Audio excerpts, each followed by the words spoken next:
సినీ రంగంలో ఒక్క మాటతో మొత్తం ప్లాన్ అంతా మార్చేశాడు మోక్షజ్ఞ. నిజానికి రావాల్సింది ప్రశాంత్ వర్మతోని. హనుమాన్ సినిమాతో గ్రేట్ సక్సెస్ సంబంధించిన డైరెక్టర్ చేతిలో పడ్డాడ్రా, ఈయన కెరియర్ సెట్ అని అనుకుంటున్న టైంలో ఇప్పుడు ఆయన చేతిలో కాదు, కల్కి తీసిన నాగశ్విన్ చేతిలో అని చెప్పేసి ఒక వార్త అయితే బయటకు వస్తుంది. అది విన్న తర్వాత ఫ్యాన్స్కి అయితే, ఇంకా బాలకృష్ణ ఫ్యాన్స్కి అయితే అసలు మాటలు లేవని చెప్పాలి. ఖచ్చితంగా ఈ ఒక్క మాటతోని తెలుగు సినిమా ఇండస్ట్రీ మొత్తాన్ని కూడా షేక్ చేస్తున్నాడు నందమూరి వారసుడు మోక్షజ్ఞ.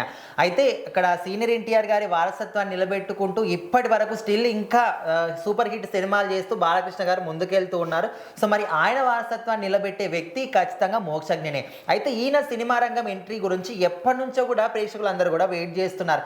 ఎట్లా అంటే ఎప్పుడు ఎంట్రీ ఇస్తాడో, ఎప్పుడు చూద్దాం స్క్రీన్ మీద నందమూరి బాలకృష్ణ వారసుని స్క్రీన్ మీద చూడాలని చాలా మందికి అనిపిస్తున్నాను. ఇప్పటి కూడా వెయిట్ చేస్తూ ఉన్నారు. సో ఈ వెయిటింగ్ కి మనము రీసెంట్గా ఒక న్యూస్ అయితే వచ్చింది. ప్రశాంత్ వర్మ కాంబినేషన్లో ఎట్టకేలకు ఒక సినిమా ఫిక్స్ అయిపోయింది, హీరోయిన్ కూడా ఫిక్స్ అయిపోయింది, ఇంకా షూటింగ్ స్టార్ట్ కావడమే బ్యాలెన్స్ ఉందనే విధంగా అనుకున్నాం. సో ఇప్పుడు లేటెస్ట్గా వచ్చిన ఒక న్యూస్ ఏంటంటే ప్రశాంత్ వర్మ చేతిలో నుంచి నాగశ్విన్ చేతిలోకి ప్రాజెక్ట్ వచ్చింది. ఆల్రెడీ లుక్ టెస్ట్ కూడా అయిపోయింది, తొందరలోనే సినిమా షూటింగ్ కూడా ప్రారంభం చేస్తామని ఒక క్రేజీ అప్డేట్ మాత్రం ఇచ్చారు. సో అప్పటి నుంచి అరే ఎట్టకేలకు నాగశ్విన్ కల్కి సినిమాతో ఎంత మంచి సూపర్ డూపర్ హిట్ కొట్టాడు, ప్రభాస్ లాంటి ఒక గొప్ప వ్యక్తిని అంతకు మించి ఇంకా సూపర్ డూపర్ హిట్ సాధించాడు. కాబట్టి మరి నందమూరి మోక్షజ్ఞ, నందమూరి ఫ్యామిలీకి జూనియర్ ఎన్టీఆర్ కావచ్చు, ప్రతి ఒక్కరు వాళ్ళకి మంచి హిస్టరీ ఉంది. సో అలాంటి ఫ్యామిలీ నుంచి ఒక వారసత్వాన్ని తీసుకొచ్చి మరి ఈ వ్యక్తిని ఏ విధంగా చూపిస్తాడని చాలా మంది కూడా వెయిట్ చేస్తున్నారు.